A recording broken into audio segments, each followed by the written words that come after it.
Prudential regulations. Talk us through this, Veronica, because that has a huge impact on demand sometimes, depending on what happens with changes to policy. Yeah. Well, you think about it at the moment. I mean, we're recording this at the end of September. I think we'll go live in October. And unless things change, we've got very low interest rates.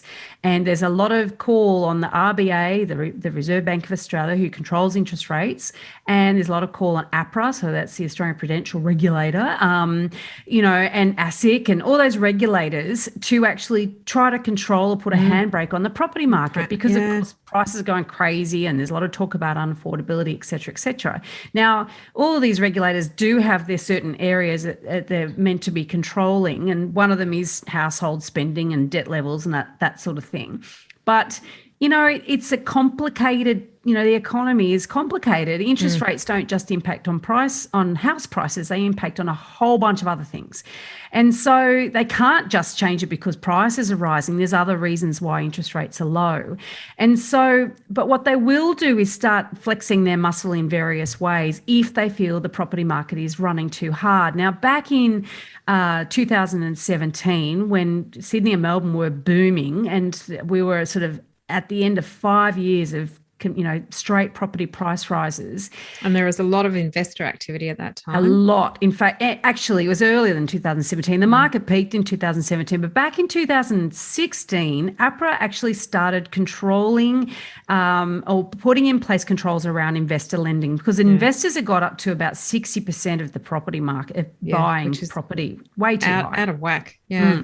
So prices are being pushed up by investor activity, not like now, it's actually owner-occupier activity. And so what they did, they put in place restrictions on the bank. So each bank had to keep under a threshold for a percentage of borrowing or lending going to investors. They had to put disincentives in place, like higher discount.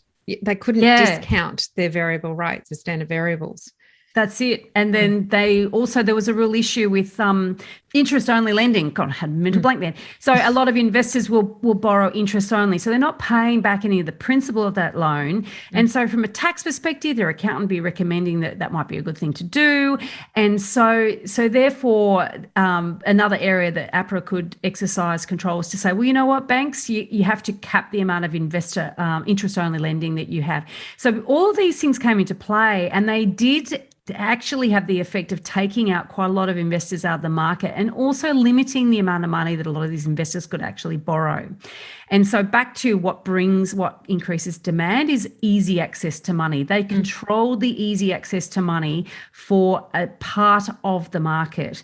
And that ultimately had the knock-on effect of causing the market to stop growing. And so it precipitated the end of that boom. And so that's what everyone's watching for at the moment. Are they going to step in? Are they going to do anything about this? Because obviously that's quite powerful. And they know that, and they've got to be very careful how they execute that.